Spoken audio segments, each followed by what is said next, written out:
Hello everyone, this is Lala, and today I'm putting out part 2 of my season rankings, where essentially I'm breaking down the long video that I did a bit ago into 4 parts, since 1, it's an easier watch, 2, it kind of helps with other stuff, and 3, I want to add in, at the end, how I ranked the seasons based on combining the objective list that I did when it comes to my larger video and my first impression or the impression that stuck. So you'll see a median there and you'll see where the seasons end up by combining both lists. I already did part 1 and here is part 2, so it's going to be interesting to see what compares and contrasts. But here is the long explanations as to why I ranked certain seasons in certain places pertaining certain categories.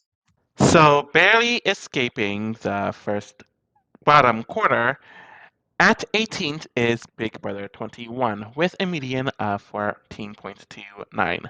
My first impression after rewatching the season had this at 19th place, and looking at the categories, this is all over the place. There's a lot of low ranking spots like the cast and the twists and the pre-jury, one mediocre placing, i.e. the gameplay, and a few high placing spots like the drama, jury, and the endgame. But I guess the lows were just way too low to overcome, and it being very inconsistent had it here.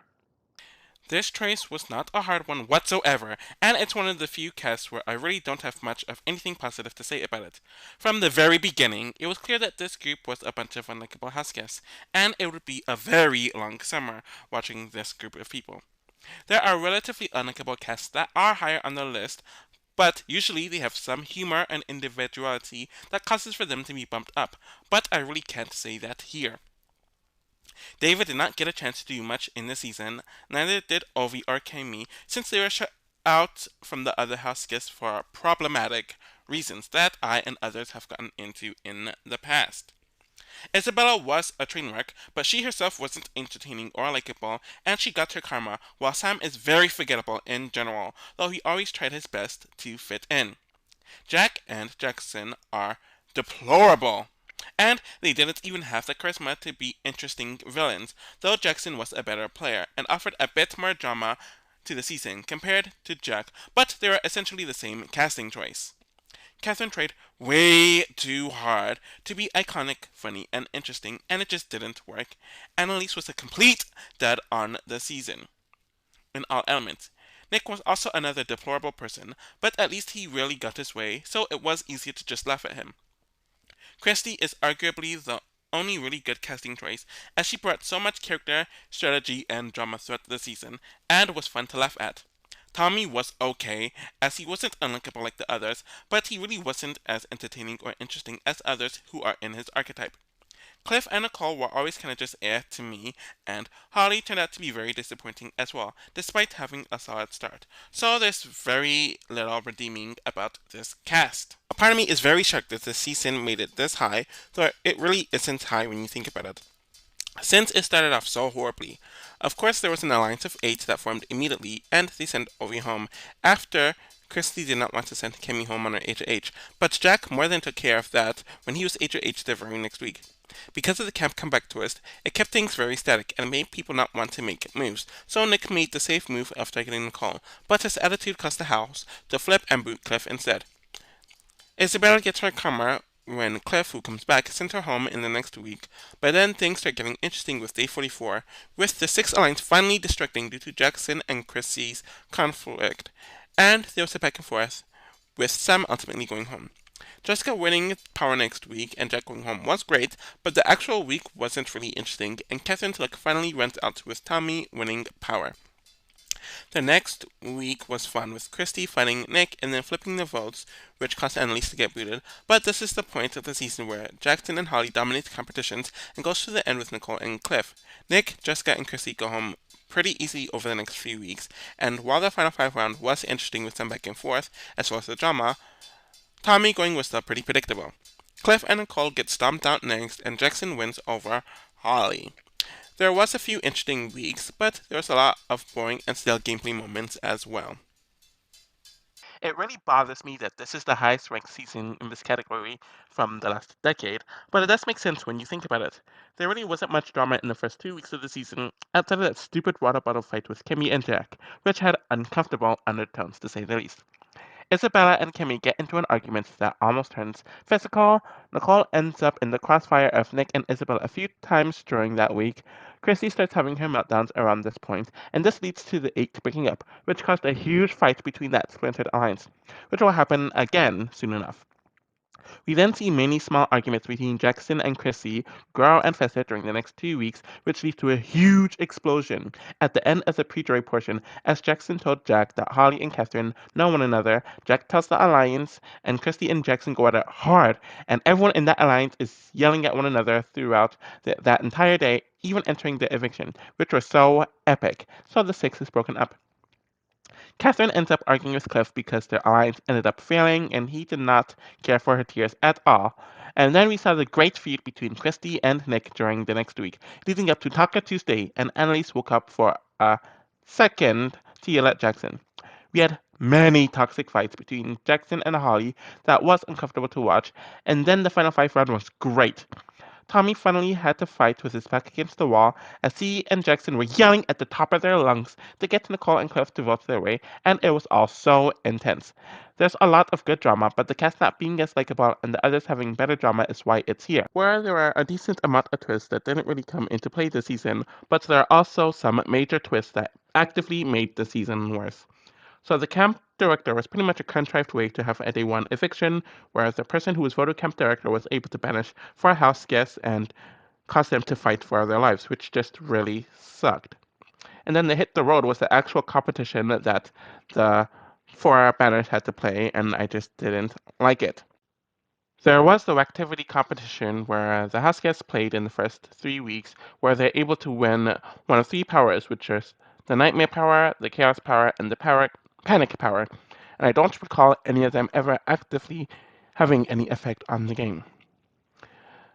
There was the America's Field Trip, which is pretty much the same thing as the Temptation competition from Big Brother 19, and America's Prankster was pretty much the same thing as the Hacker competition from BB20 and the Code HH from BB20. And yeah, the main reason why this season is so low, or one of the main reasons, is the camp comeback slash previously evicted house guest, which was pretty much done through camp comeback, where the first four evicted house guests would be evicted normally, but they would have to live in the house after their evictions, and it just created a really uncomfortable dynamic, and it didn't look any better based off of who was evicted. So we saw a lot of interactions where people still playing the game were told not to talk to the affected house guests, and they didn't talk to them.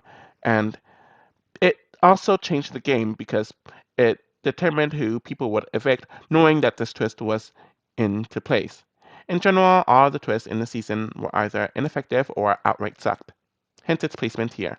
This was well on its way to being the worst pre-jury ranked on this list, but it was spared from one tick at the very end of it. The season started with Grateful being the alliance running things, and Christy winning HOH, where it seemed like she changed her target so much.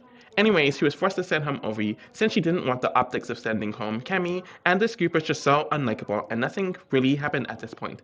The camp comeback twist took place here, and it was told to the house guests, where it ensured that not only the easy moves were be made for the next few weeks in the house, like Jack sending home Kimmy, which honestly would have happened anyways, and Nick not targeting Jack like he initially wanted to, but it caused an awkward dynamic with the Jacks telling everyone not to speak to the evicted house guests, and it just did not look good optically. Even the house flipping to boot Cliff over Nicole really didn't add much excitement, since Isabella was getting backstabbed was the most foreshadowing thing ever. The final week at the pre-jury had Holly winning HOH, and her attempt to send Nick home failed.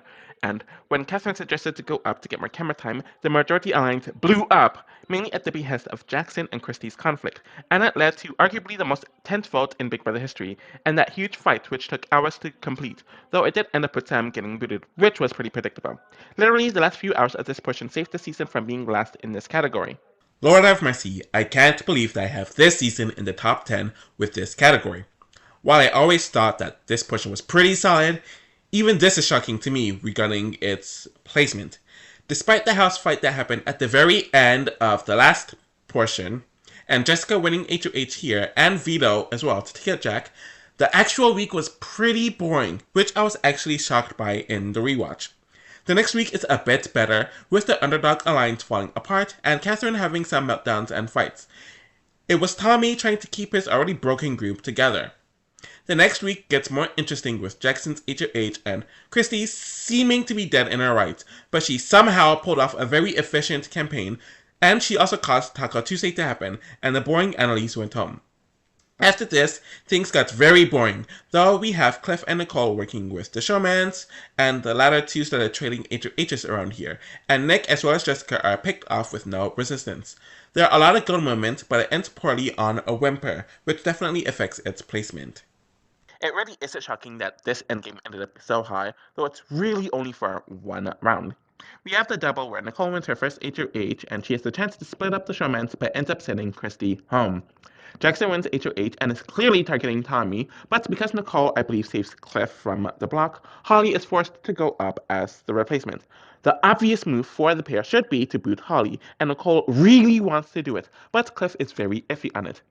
This wavering causes the showmans to worry, and Jackson immediately decides to rail into or lay into Tommy, who is actually forced to fight to defend himself for the first time in the season, causing for a lot of intrigue and drama, even though the outcome was kind of predictable. There's really nothing else to discuss here, as Cliff ends up going despite him wanting to be number 3 to the showmans and then trying to set up Nicole, but that didn't work out, and it didn't matter anyways, since Nicole went right after Cliff, and Jackson ends up winning next to Holly. Don't really have anything else to say. At 17th is Big Brother 12. I always believe that this season was the start of the decline in quality of Big Brother USA, and while I do still believe that, looking at all the categories, it really was never too low. The lowest is at its gameplay, which is only at 20th, and then the endgame was at 18th, but a lot of the placements are roughly in the mid tier. But I guess there's a few lows and a lot of mid tiers, so there wasn't really a high that I could give this season, hence it still being lower, though it did increase a spot compared to where I had it on my first impressions after the rewatch. For some reason, people think that this is one of the best casts in BB history, and for a while, I thought that this cast was one of the worst casts in BB history. I've lightened up on that stance, but this season is a mixed bag, hence it being in the middle of the rankings. I do think Annie is a strong casting choice, and it's a shame that she was booted so early. Monet was kind of a dud from what she exhibited on the season. Andrew is such a mess, and I really liked his unique perspective on everything. And Kristen showed potential for mess, as we saw on her last week, but she wasn't the most standout either, especially on her other weeks. Do I even need to say anything about how much of a brilliant casting choice Rachel is? She really is just dynamite. I really can't put it in any other words. Kathy was another dud on the season who really didn't do much of anything, though she's better than some of the duds as she could somewhat be funny at times. Matt isn't a dud, but I was never really excited or interested in him on the show, despite all the content that he got. Brendan was a lot more interesting in this run, though he had his back against the wall from the beginning, and it's due to his dynamic with Rachel, but I don't know if he himself is the most interesting now looking back. Reagan definitely had his moments, but they came very late in the season, but he was also someone who was not very interesting for much of his run, and he kind of had to be pushed to be somewhat interesting, if that makes sense. Brittany does have great commentary, though I don't think she's a queen, and she did add some much needed humor on the season. I don't find Enzo to be funny, but I see why people think he had a big, fun personality. I thought Lane was kind of boring and contrived, especially in the diary room, and Hayden was another person who was boring, but he had none of the supposed humor that Lane or Enzo had. In general, this cast is a lot of the prototype for the future, weaker cast, and it's why I still kind of have bad thoughts about this cast, despite some of the positives. Unsurprisingly, we have yet another birthfest of a strategic game where one alliance dominates from the very beginning to the very end, with nothing happening in between to redeem it. The Brigade forms in the very beginning of the season, and Hayden as HOH tries to get up Rachel, but then flips to Annie going home, which sets up the plot for like the first two-thirds of the season. What actually happened is Rachel wins a few HOHs where there could have been actual power shifts, but because Rachel and Brennan were such poor players and unlikable people, they were playing a separate game and made a lot of personal moves like booting Monet and Christian. Or Kristen, my bad, while not really doing anything to benefit their games. Rachel and Matt trade HOHs for a month, with Matt using his HOHs to boot Andrew, which was a result of a failed plan to backdoor Brendan, and finally got Rachel booted. Brennan wins the next HOH, but right when he's about to boot Matt, the secret POV essentially makes his HOH useless. Brittany gets pushed into booting Matt by the Brigade, and the other three members pretty much steamroll the rest of the season, with Brandon, Reagan, and Brittany being very easy pickings. It's even annoying since people were warned about this alliance even as early as the Kristen boot week, but no one did anything, and they were essentially sheep led to the slaughter. Gameplay wise, it's a chore to watch, but it's higher than the others because at least it's a shorter season in length. I am very shocked that this season is this high in this regard, since I've made it known that I am not fond of the season, but it did have a fair bit of drama. The issue is, a majority of it involves a select few people. Annie loses her mind at Brittany and Brennan during the first week, but it wasn't much of anything. Rachel and Monet end up going at it due to their dislike for one another. Rachel decides to expose Matt in a house meeting with Brennan for some reason, which just made their games even worse. Andrew had a great downfall as he went at it with Kristen a few times, leading up to him exposing her showmance at his eviction, and then Brenchel went after Hayden and Kristen again, like an hour later.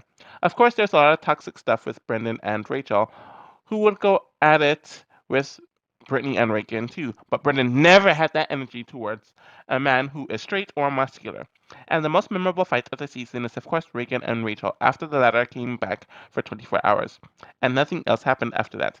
Overall, there's a decent amount of memorable fights, and some of the most memorable fights in Big Brother history here, but things get very calm and boring for the last several weeks of the season, and some of the fights did get a bit repetitive. Honestly, I was not expecting the season to be this high when it came to the twist, but when I think about it, I guess it makes sense since it's very simplistic. There really aren't many twists, and with seasons that don't have many twists, that doesn't affect it either in a positive or a negative way. It is better than the many seasons that had twists affect it in a negative way. There was the Saboteur twist, which was supposed to be the main twist of the season, where one house guest would pretty much sabotage the house by doing a bunch of tasks. But unfortunately for the producers, and fortunately for us, Annie was chosen to be the saboteur, and she was a complete train wreck, and she was booted first, so the twist ended up flopping, and the house was really happy about this. In week 5, they did decide to bring back the saboteur twist for about for 2 weeks, and Reagan took it, and he did fine with the tasks. Nothing really of note happened, but at least the producers could say that the twist wasn't an utter failure. It didn't really affect anything regarding the season, so I was fine enough with the twist. Pandora's Box continued from last season. I don't have much to say about it. But the Diamond Power of Veto is a new twist that came from the Pandora's Box, and Matt did win it, and he was in danger of going home. Actually, no, they told him he was going home in the following week, and he was able to pull out the Diamond Power of Veto and saved his hide, but he decided to use it on Cassie, which essentially just made it an utter waste. But that wasn't the producer's fault, that was Matt's fault. So either way, the twists here were fine, didn't really affect too much, especially since Matt went home right after using the Diamond Power of Rita.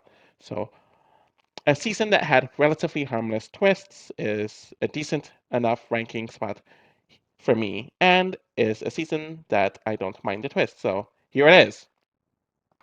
With this season, it follows a lot of the formats that are the majority Alliance Steamroll seasons had.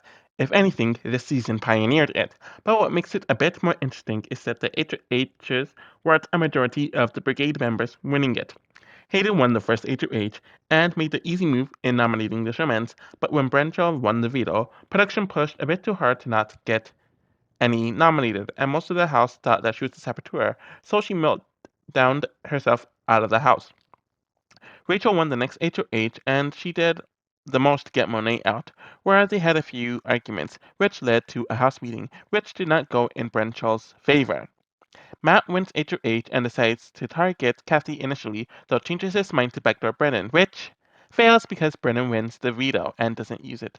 Andrew tries to separate himself from the Shermans, but people see through it and he loses his mind on Kristen a few times, which was fun. Then there was the huge fight after Rachel won her second HOH, but the week in itself was pretty boring, and it's frustrating to see the underdogs waste their position in power so many times, where it still feels like a steamroll in general. Honestly, the only reason why the season is even this high in this category is due to the drama with Reagan and Rachel, with Brendan and Brittany contributing in a supporting level as well. Matt wins his second HOH and is definitely set on targeting the Shermans, where there was a lot of drama in the week. Brennan ends up winning HOH and is set on targeting Reagan, since he was not allowed to put up Brittany, and settles for Matt after Reagan sells himself. But the diamond power of veto ruined his HOH, but we all remember the huge fight with Reagan and Rachel that happened in this week, as she was the Pandora's box. Twist. Brittany wins power and she tries and fails to target Brandon, so she's pretty much forced to send home Matt, and this week was boring as hell. By this point, there was nothing going on in the game, and most of the cast were other bores, but there were some iconic moments carried by a few cast members that bumps this portion of the season up here. The season is pretty similar to everything I said about Big Brother 16, with the men completely dominating and controlling the endgame. The endgame starts off with a double eviction, and Brennan going home after the target Reagan saves himself on Hayden's HOH. Lane shockingly wins an HOH, and Reagan is the obvious outsider, where he spends most of the week whining about a guy's alliance, and this week was just beyond a chore to watch. Hayden wins HOH, and Brittany is the only other person not in the brigade in the house. So she was obviously going to be out. But the revelation to Brittany was kind of fun and sad at the same time, though I did find delight in Brittany's pick-me-ish ways, getting her karma, I guess. And then the final three was a complete mush, since it was obvious Hayden was going to win no matter what, despite Lane getting 3 votes. There was no energy in the season left, so here it is on the list. At 16th is Big Brother 14th. Right after rewatching this, I had a feeling it was going to be roughly in the mid tier, but this ended up dropping a few spots. And just from looking at the categories, I feel like the season is arguably the most inconsistent. It has some very low scores in the jury portion, the end game, and the drama, while having very high scores in the gameplay, twists, and the pre jury, with the only middle tier ranking is the cast. So I guess it makes sense why it is ranked here. If I remember correctly, the season was a bit lower on my initial cast rankings from a few years ago, but it did get bumped up a bit due to my recent rewatch marathon. This was the first season that not only primarily casted younger house guests compared to the prior 2 seasons, but it was also the first season that the cast was primarily done for a casting twist, and you can tell that they didn't have that format down with this cast. Scott was too unstable for the show, hence him being expelled. Amanda was a dud that didn't contribute anything to the season, and Michelle was also a dud, who is proof that casting people younger than 20 is not the way to go. I do think that David had a lot of personality, especially compared to the other men on this cast, so it is a shame that he didn't last longer. But you really won't remember him much after he is gone. Dana is definitely one of the bigger personalities on the show, who offers a lot of mess and personality, and it's not shocking why she got the huge edit that she did. I think Nathan is someone who's fun to laugh at, and definitely had his moments as a gamer and a dramatic personality, but he isn't one of the most notable male casting choices. I found Justin to be pretty boring, though he was in the center of a lot of things throughout his time on the season, but he is inoffensive. And I think it's maybe the way that he talks where he has very little charisma, rather than him being boring himself, if that makes sense. Jack had his humorous moments, and he was definitely given a better edit compared to the others, but he himself didn't really contribute much to the show or the cast. I like G's representation and how he always conducted himself well in awful situations, but I don't think he himself was an interesting person on the season. Erica herself was pretty boring as well, but had moments where she was horrendous, and then was painted in a more likable lens because she was not as out there as some of the others, so she did have some good moments as well. Robert was insufferable from the beginning, but they gave him interesting content regarding his alcoholism, daughter, and being a playboy. Allison is very dynamic, but is also very unlikable, but she made the season somewhat interesting. June is pretty much the same as Allison in this regard, but was a lot funnier and more tame in her unlikability. In general, I think there were a few people that were too alike, and they were clearly cast for their exes and wanted to be cast on other seasons on their own. And their personalities were not as dynamic, especially in the era the season is in, where people in this era came off like multi-dimensional humans and not just clear, tired casting tropes. Honestly, I'm kinda shocked that the season is this high when it comes to the gameplay, especially since it is such an older season and the normal functions of Big Brother has not been fully established yet. There was of course the 8 alliance of Big Brother that was formed, and this was a very unstable alliance, and the Three Stooges that were in the beginning of the season were there as well, and Nathan won HOH to take out Amanda while kind of trying to play both sides, while being loyal to his alliance, and Scott gets himself DQ'd. G wins HOH after being on the block, and instead of making a direct hit at the other alliance, he targets Erica with Michelle as a pawn, but he got played by the majority alliance. Dana wins HOH, and she's clearly at the bottom of her alliance, as they tried to get her backdoored the prior week. So she decides to flip with the Three Stooges, or flip to the Three Stooges with June, nominating Jack and Allison. Nathan ruined her plans by saving Allison, so she takes out Dave instead, and her time is very limited. Allison gets her lick back on Dana and decides to be a floater, which June starts doing the next week, when Justin targets Nathan, and there's a lot of back and forth in this week that didn't really make it onto the episodes. June and Allison agree to work together in the next week, with Erica taking out Justin, and the next several weeks is just the Stooges and Erica and Jack ping-ponging and taking out one another, with Justin going here, then Jack going next week. G targeted Erica again and failed again. June taking out G herself due to him being a threat and its messiness over the last week, Erica being taken out, and then Robert finally goes.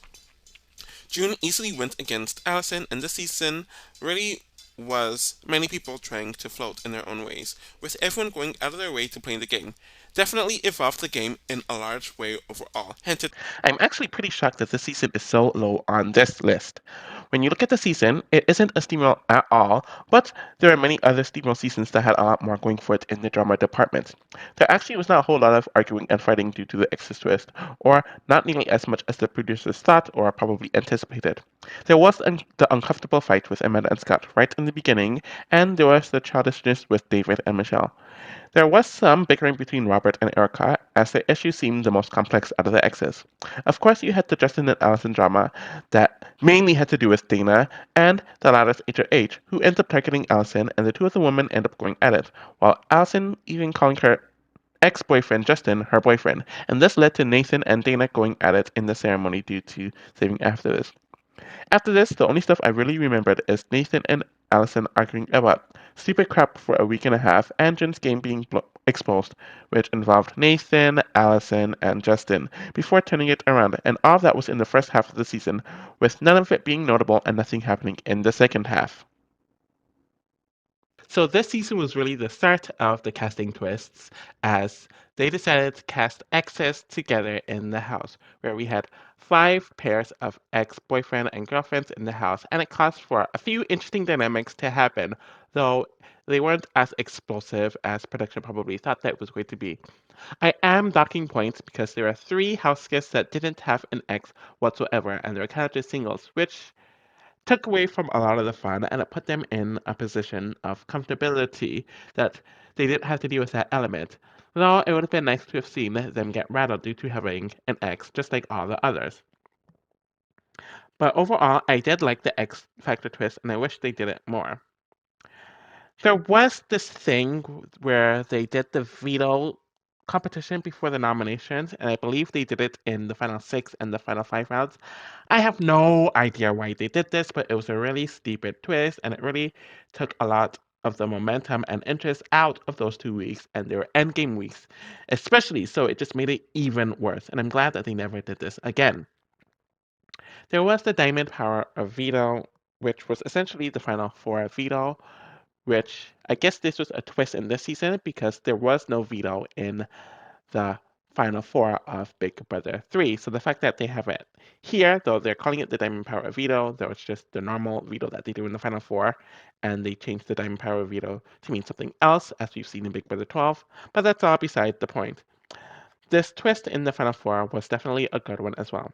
And the final twist that we have on this season that is very huge and has taken over every season since this season is the sequestered jury, where it caused the jurors to obviously talk about the game amongst themselves and for them to formulate how they want to reward their winner, but they didn't have the influence of the general public, the edit of the show, and the public perception and seeing the diary rooms of how the people still in the game really felt about them. So that perception really wasn't influencing them. And I really liked that they did the sequestered jury, and it's a staple in the show. And there really would be no Big Brother without it.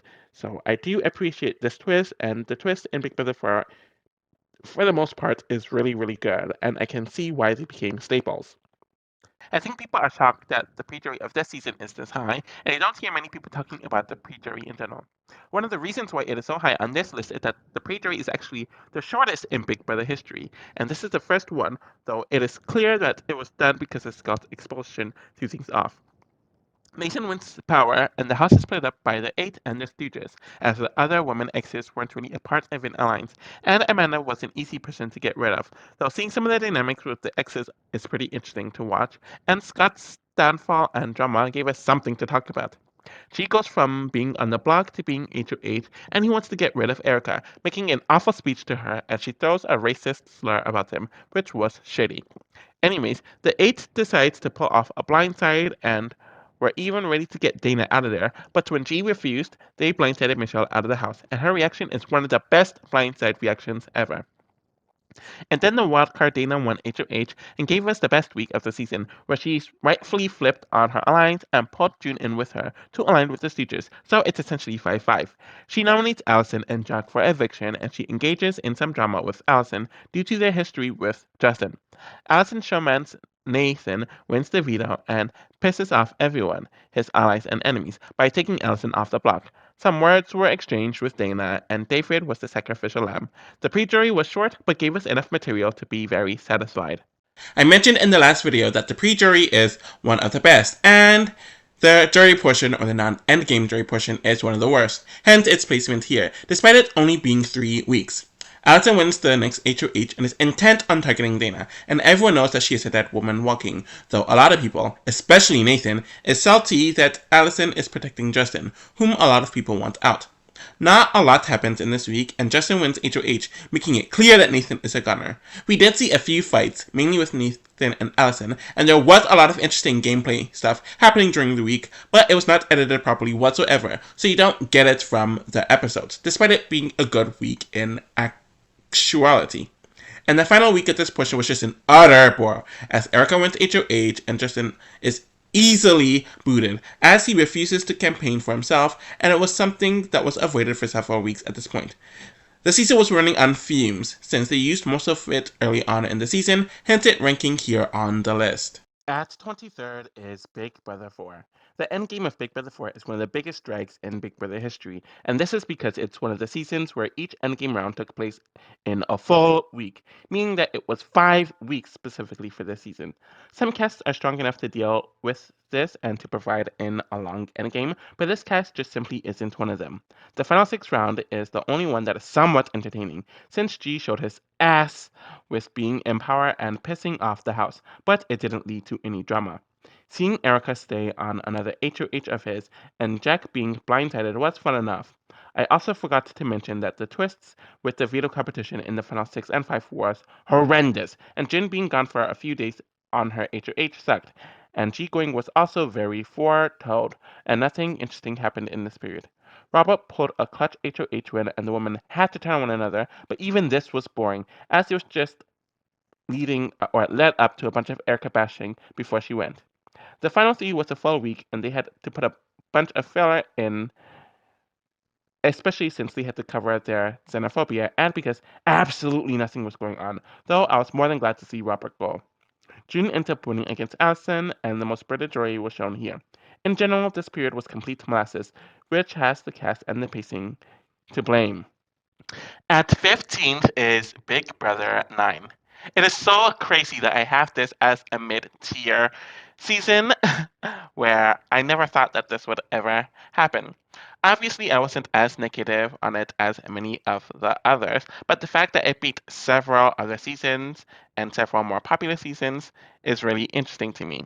Looking at the categories, its highest score is at 8th, which is the drama, and pretty much all the other scores are in the mid tier, whether it's the lower mid tier or the higher mid tier, and it has a first impressions of 16th, so here it is.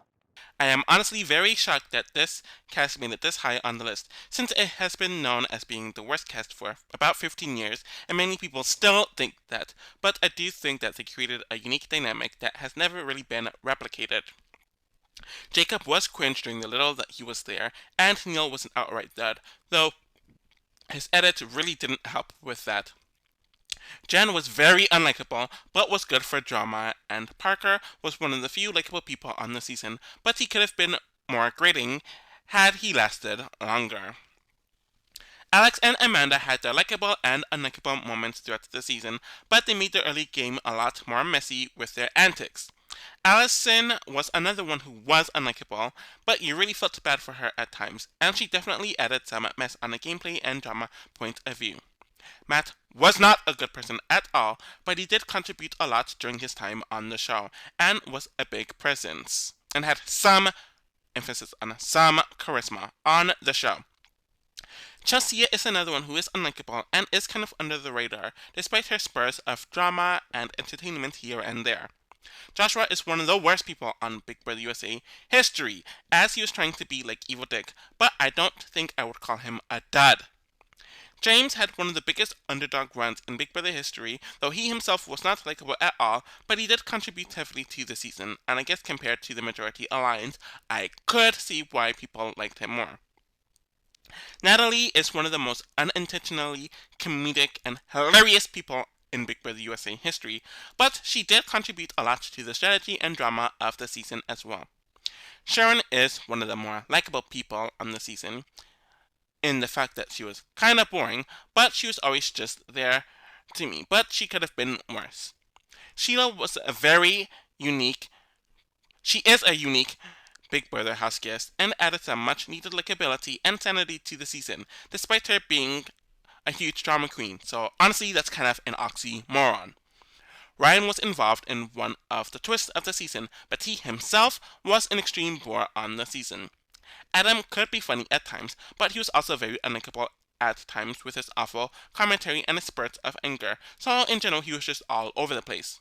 Honestly, most of this cast are not duds, hence them not being very low on the list relatively, but them being very unlikable does bump them down.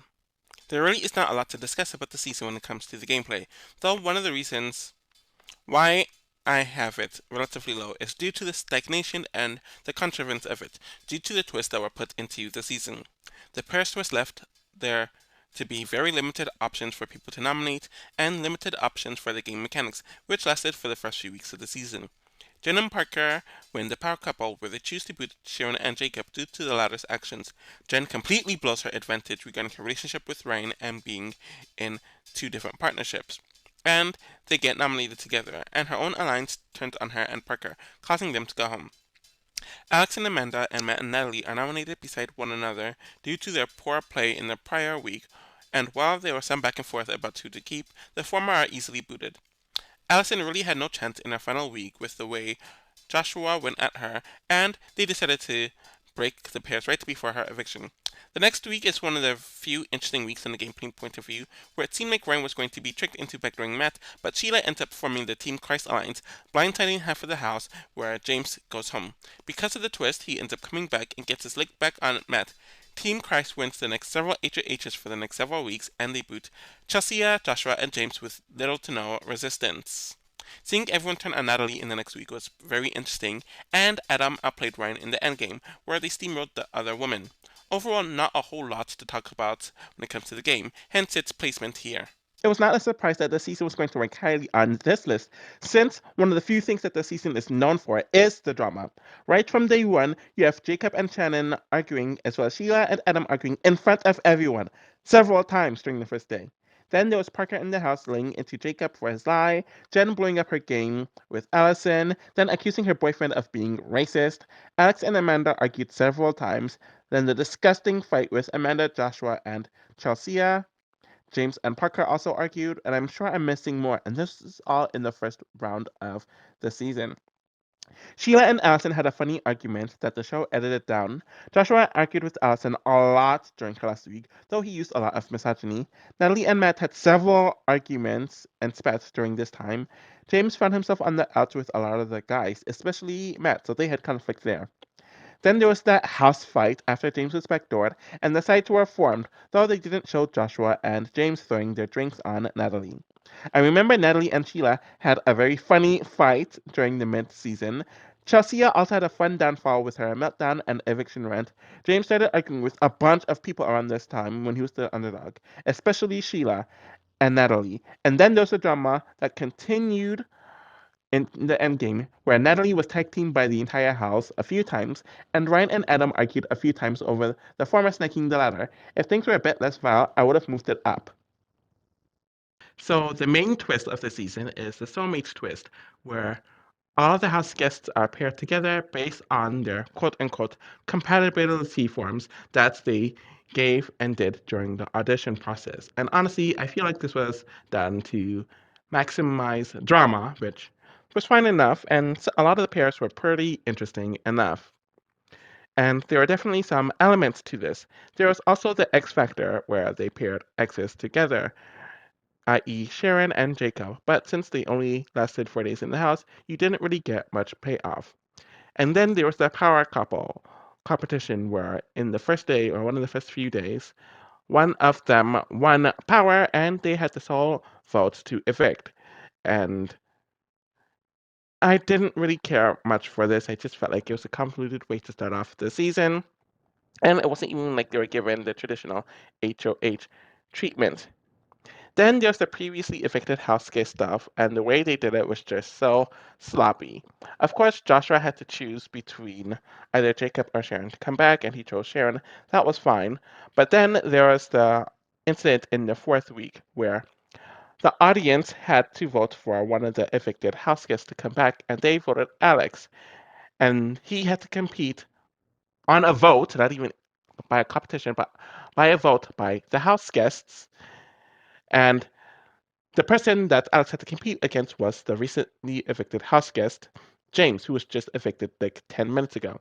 The house guests did not know who was the returning choice that the audience chose, as they were told that it was a mystery house guest. So it caused them to vote James, and all this was just way too convoluted. And it was clear that they booted way too many people early on in the season, so they needed to drag something out, and this is how they decided to do it.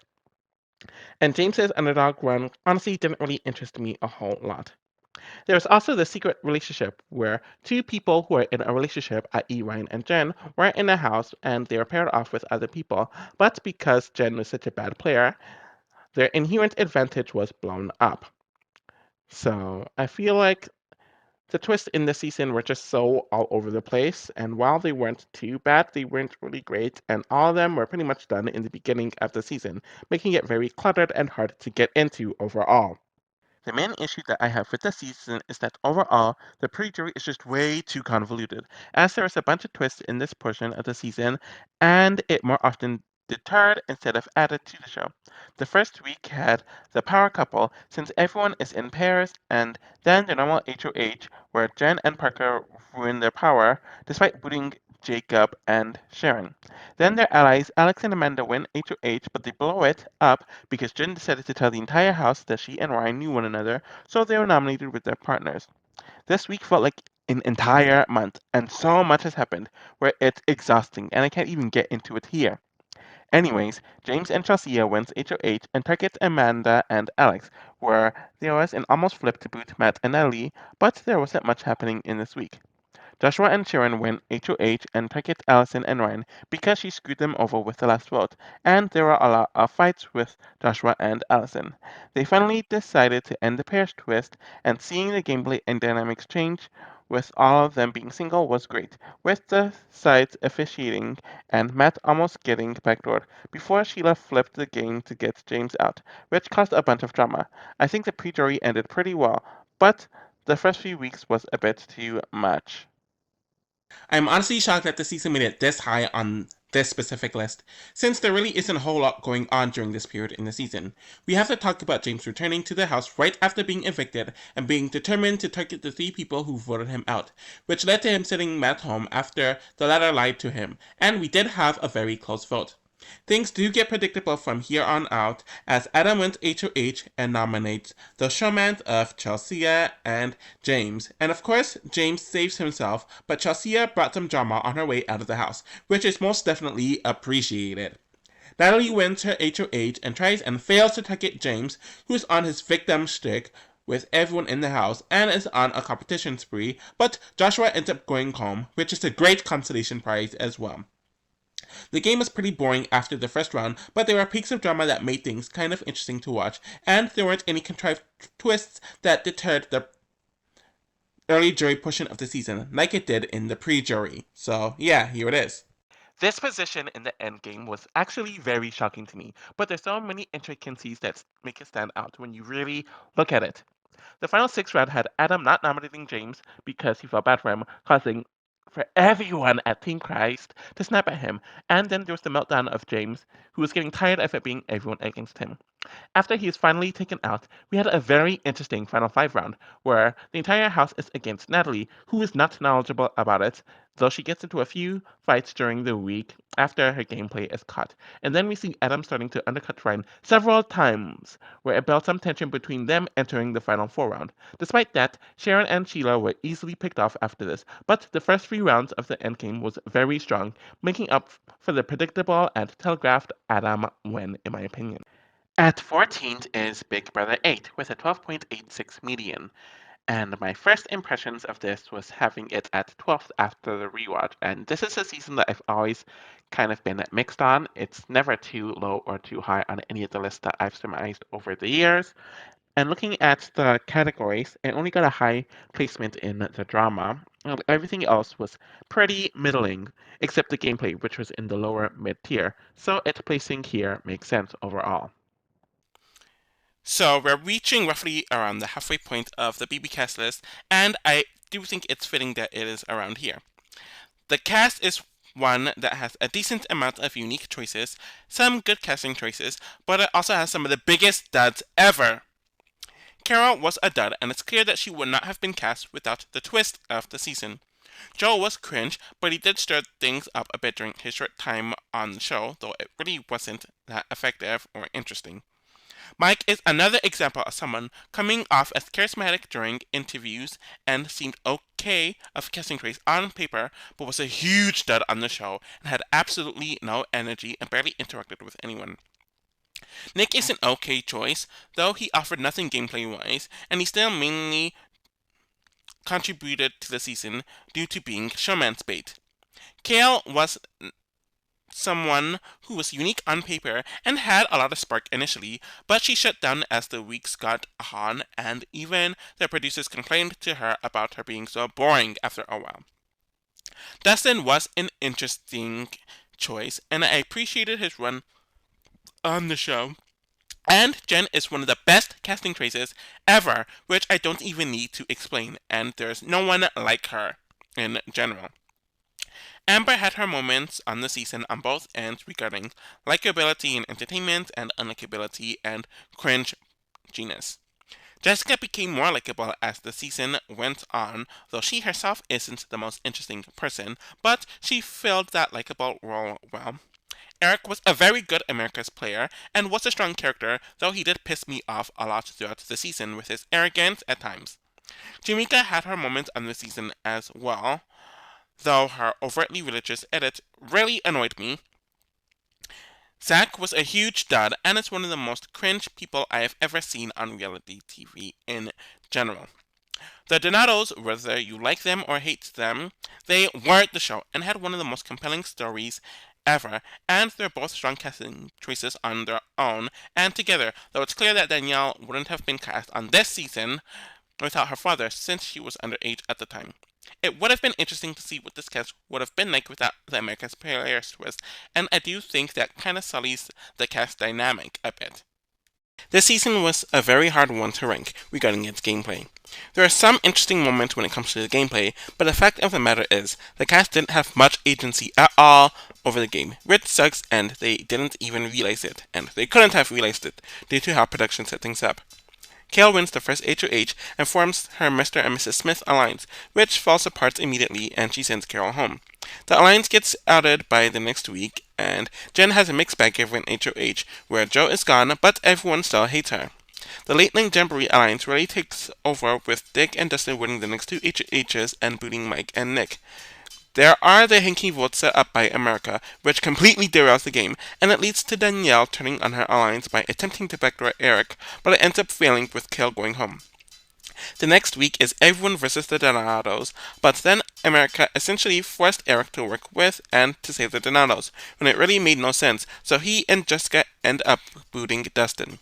The new Alliance of Four dominates for the next few weeks, though Jessica and Eric were not allowed to backdoor Danielle due to the veto miss that Eric won. And, of course, Eric and Jessica are backstabbed right afterwards. Evil Dick and Danielle dominate the season from that point onwards, take each other to the final two, and it leads to Evil Dick winning. The season could have been a lot higher in this regard, but it felt way too artificial, and a lack of agency amongst the cast without their knowledge really does bring it down. I actually had this season at number 1 at some point, and by the time I started recording this, I changed my mind. There's a lot of good drama in this season, but a lot of it does go on to bullying, and some of it is a bit too toxic for me to feel very comfortable in putting it at number 1, so I moved it down. Evil Dick and Jen started going at it for the first time during the first veto competition, and then there was Nick denying his attraction to Jen, which was puppeted by Joe. Joe then stirs the pot for another fight, where damn near the entire house is going after Jen before the second veto competition, with a random Zack and Jamaica argument happening at the same time. Kale and Dick end up fighting as she tried to get him voted out, and we have some more Gen fights. Mike catches some strays from Evil Dick, and the Donatos end up fighting with one another over Nick as well. We have a lot more of Danielle, Dick, and even Nick fighting with Jen during the next week, where Evil Dick ends up tossing a drink on Jen. Dick and Eric end up falling out due to the MVP twist, and then trying to get Eric out, which leads to Amber snapping at Eric. We then have the Late Night Jamboree alliance blowing up, with Evil Dick going after Dustin with using homophobia, and he argues with Amber and Jamaica, where the latter two end up really giving it back to him, and then Jamaica and Danielle end up fighting as well. We finally have Jen and the Donatos ending during the next week, with Dick trying to burn her with cigarettes. There really wasn't much drama happening after this week, and the only things I really remember happening was the Donatos going after Zack a few times, which went all the way to the final four, where it was kind of disturbing to watch. While it was great that the drama went from beginning to end, Dick's kind of drama was very uncomfortable to watch, and a lot of the drama being centered around him also affected my. So this is around the start of the end of the casting twists, and as you all know, I really like casting twists, and it's why the season ended up making it in the second half. The Rivals twist is definitely a mixed bag, since while we had Dick and Danielle, estranged parent and child, the relationship definitely was toxic, but it was good television, and we saw them reconcile on the show, though it clearly didn't last afterwards. And it's kind of like one of those perfect bow ending tie situations. But the other two rivals didn't compare as much, especially Carol and Jessica, which was just a stupid middle school, high school pettiness, and neither one of them could even really define what happened. And while Dustin and Joe were exes, and it definitely caused for some drama in the beginning. It blew bright and burnt out very quickly, and it was even worse because two of the other pairs, or the other two pairs, were split up by week 3, where two of them ended up going home.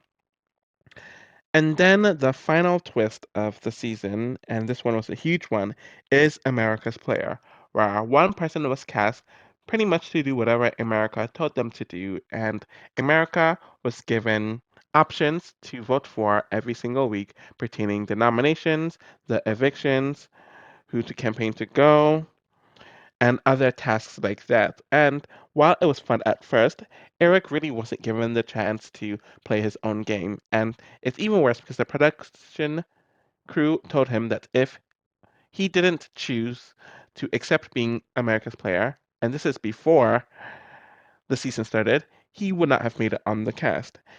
And after a while, it almost came off like producer manipulation, with them editing the Donatos a certain way, knowing that the cast would respond well to it, causing them to want to vote Eric to protect them. And this continued up to America's Winner, where Eric didn't even have his own jury vote, and he had to vote for Evil Dick. Overall, the season is a huge mixed bag when it came to the twists, which explains why it's right in the middle. I don't have a whole lot to say that's in the positive or negatives regarding the pre-jury of the season, which is why it's roughly around the middle. The first week really wasn't that notable, with Kale winning HOH and her Four Horsemen Alliance deciding to nominate Carol and Amber, and the House sent the former home due to being an outsider and her wanting to leave. Jen wins a shocking HOH and decides to target the two people she did not like, which are the Donatos, but the entire house turned against her, but she was able to send home Joe, and the Mr. and Mrs. Robinson's alliance was exposed. Kale and Jen were nominated for the remaining 3 weeks of the pre-jury HOHs by both Donatos and Dustin, and despite them being outsiders, there was always another opportunity presented to them regarding making it through another week. Mike pissed off Dick during the veto competition, causing Kim to be sent home. Nick was always the backdoor target in the next week, and Eric was the backdoor target in the final week. But that one failed, causing Kale to finally go home. The America's Player twist caused a lot of the drama since it forced Eric to give 2 rogue votes, which he wouldn't have done had he had his own agency, which played a big part in the strategy. There was a lot of drama, but a lot of it was predictable, overall causing displacement for. This season is one that I'm very mixed on regarding the early jury portion of the season, though I'm definitely leaning a bit more negatively in my opinion. We start this portion of the season with the huge fight that happened between Jake and the Jamboree Alliance after the HOH, since he is pissed off that Eric is still in the house, and then he fought with Amber and Jamaica. These are some very good fights, despite all the low blows that took place. Jessica nominates the father and daughter with the intention of sending Danielle home, but Dick saves his daughter and Dustin asks to be nominated as a pawn. Eric and Jessica are essentially forced to work with the Donatos due to the America's Player twist, which is why Dustin goes home. Danielle wins HOH and immediately decides that she needs to backdoor Jen, which no one cares about, but it does cause a lot of drama with Jen and Dick, especially as she breaks the half-nut rules and he almost burns her with his cigarette. The final week outright sucks. Jessica wins HOH again and wants to backdoor Danielle, so she nominates Zach and Amber as pawns. Eric wins the veto and wants to use it, but production does not allow him, due to America not having a chance to vote on it. And the fact that they didn't even think of a solution for a situation like this is ridiculous. So many wonkiness and weird production choices really ruins the potential of the season, especially at this point of the season. The endgame of the season is already modeled before it started, due to the mess America's Player had on the season, especially in the round before the endgame. It is the final 6, and Zach pulls out an HOH where Jessica and Jamaica are nominated. While the pair are hoping to be spared over Jamaica, they are not shocked when the Donatos boot Jessica, and Eric didn't even really have a chance to react before he was sent in the double as well. We do see a lot of bickering between Zach and the Donatos, which could be seen as entertaining and liven things up, despite him missing his shot at them in the double less than 24 hours beforehand. Jamaica and Zach are easily picked off by the Donatos winning the competitions, and they have the picture perfect final 2 story, which of course didn't last in real life. It's kind of convoluted, but if you care for the picture perfect ending, it is for you, I guess. Ending the first half of the list and barely missing out on the top half at 13th is Big Brother 24. I was honestly expecting the season to be higher, clearly because I put it at 10th on my first impressions, and I always had relatively positive thoughts on the season. But looking at the categories, it definitely got a lot of middle tier rankings, like the jury being at 13th, thing with the gameplay. The drama was at 17th, the twist was at 19th, and the cast was at 11th. And the highest score that it had was the pre-jury at 6th, and even the end game was kind of just middling. I think it's just because I'm not the biggest fan of this new era seasons, as you can clearly tell by where I ranked BB23 and BB25, and while BB24 was a lot more unpredictable and had higher highs, in general it's just not as high as the highs of any of the top seasons of the prior three eras, hence it being here. My opinion on this cast is very inconsistent since the season was live, as there are many others that I just don't think brought much to the TV, and there are others that are pretty solid as well, and the dynamics/chemistry of the season was not very strong amongst the cast. Paloma was clearly not meant for the game, and I didn't find her antics entertaining at all. Pooch was also inherently unlikable, but a more boring version of his archetype. Emir is someone that I found to be very interesting and could have been a lot messier and interesting had she lasted longer.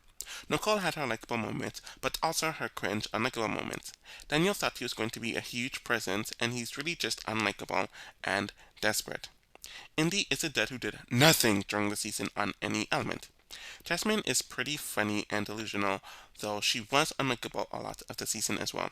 Joseph was one of the more likable people on the season, but he was not telegenic whatsoever. Edcal was way too contrived, but he caused a lot of the gameplay that happened in the season, and he got a lot of TV time, so I can't really say that he is a dud, despite my thoughts on him.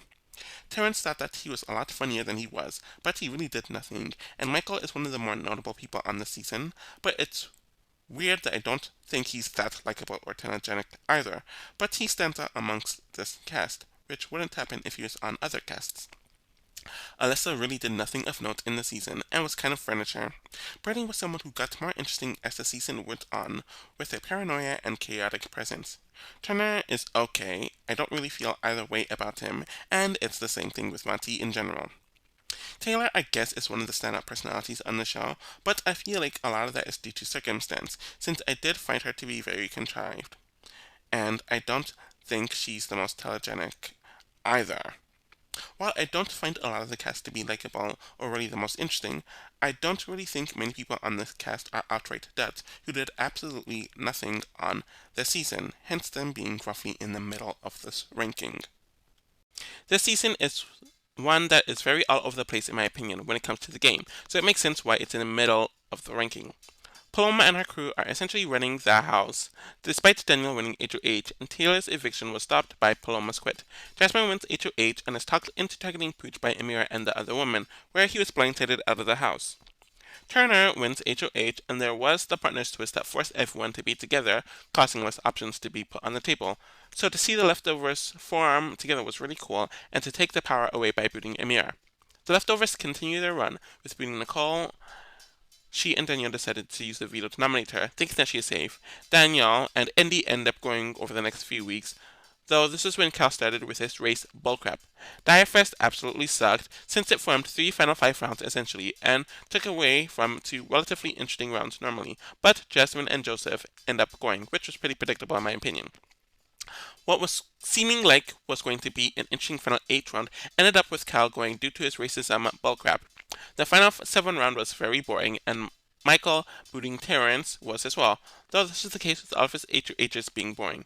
But the double where Monty and Turner sent him home was fun. The final 5 was something, with the random Shamens and Alyssa actually putting a fight to stay in the house. The final 4 really dragged on way too long, and we have the shocker of Monty booting Turner and Taylor winning over Monty. I do think this cast overall is pretty weak, but they had their fair share of interesting, boring, and inconsistent moments when it comes to the game. There is something about these modern seasons and the new era seasons, especially, where the drama just doesn't deliver at all. I can't say that there's no drama, but there wasn't a whole lot of it, and most of it really isn't notable. A bunch of people were trashing Taylor, but it really didn't lead to anything until Danielle started to attack her, which was just lame and uncomfortable, and Nicole did not make things better or more interesting at all.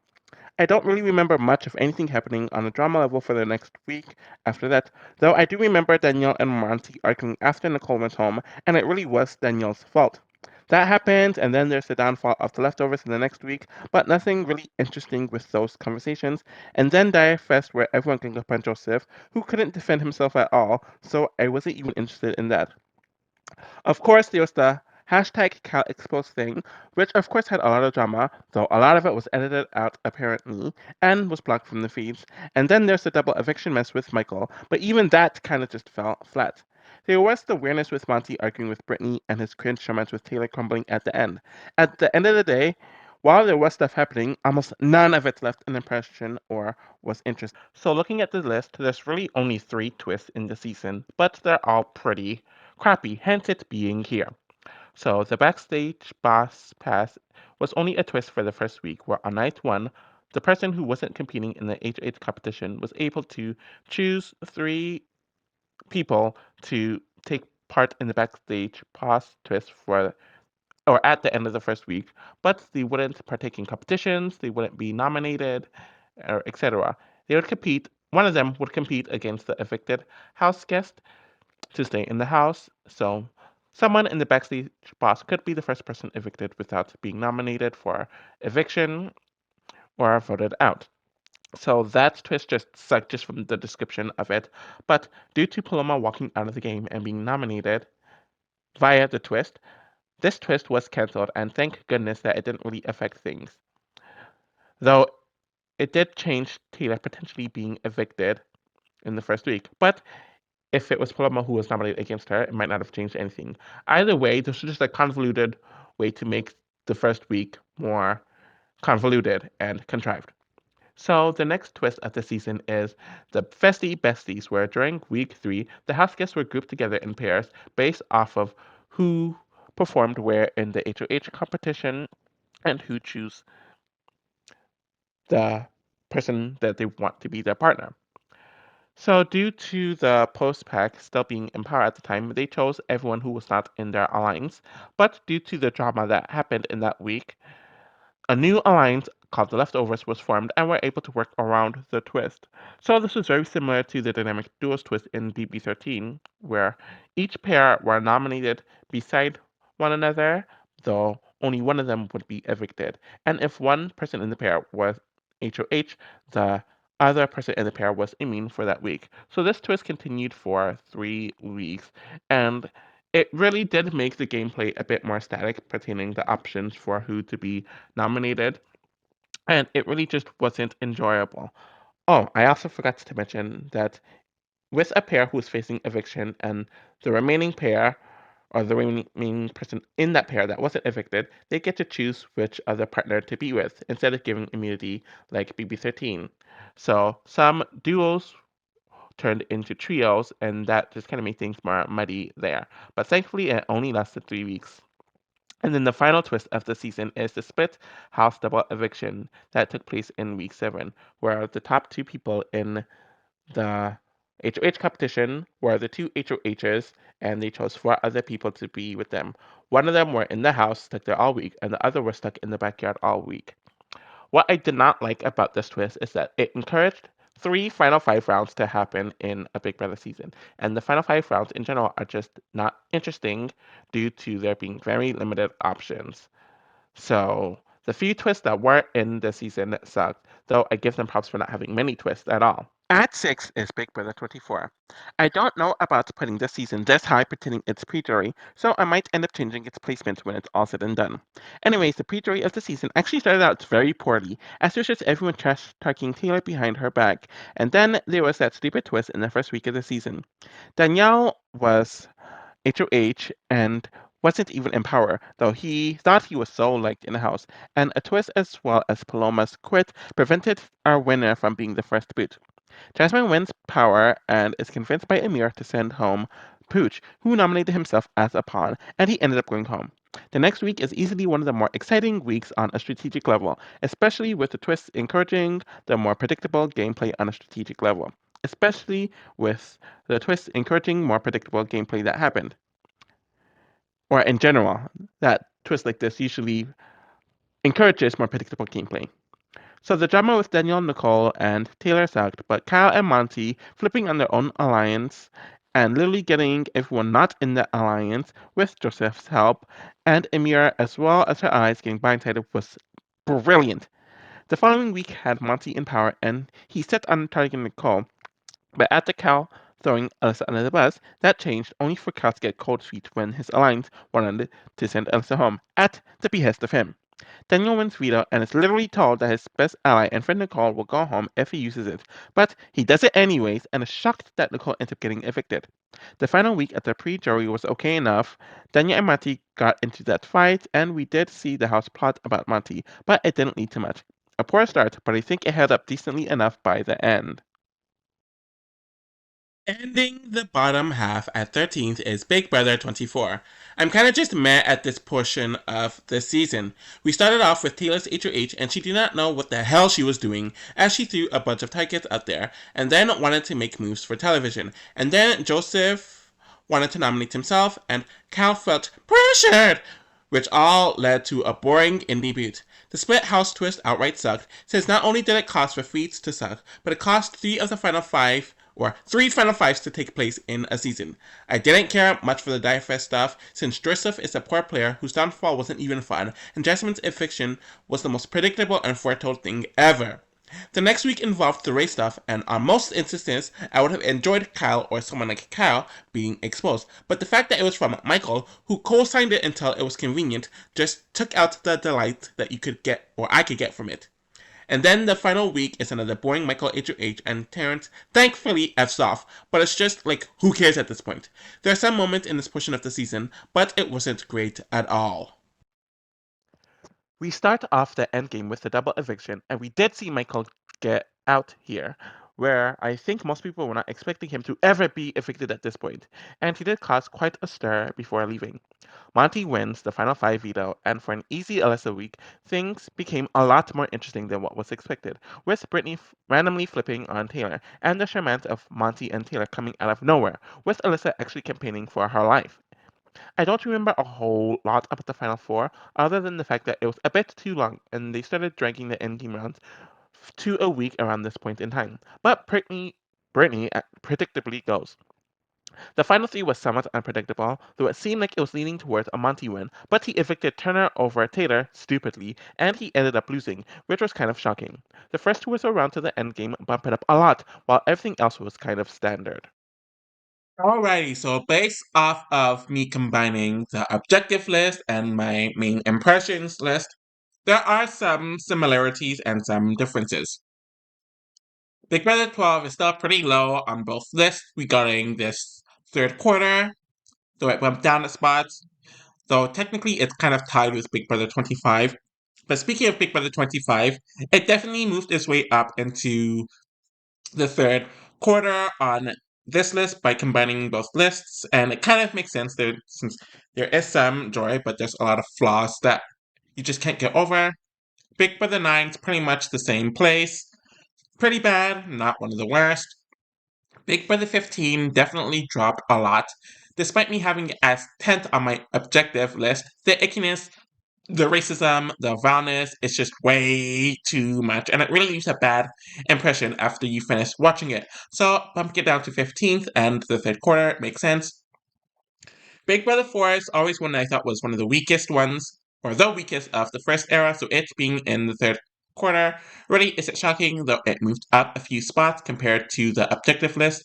And Big Brother 8 kind of fits around here, and it's technically moved up a spot, but in general, it's just very mid tier in general, so it being placed here kind of makes sense as well. So, four of the seasons stayed in this quarter, but just moved positions a bit. We had one season drop a lot, and one season rise quite a bit. So, yeah, I'm looking forward to seeing where the upper half ranks.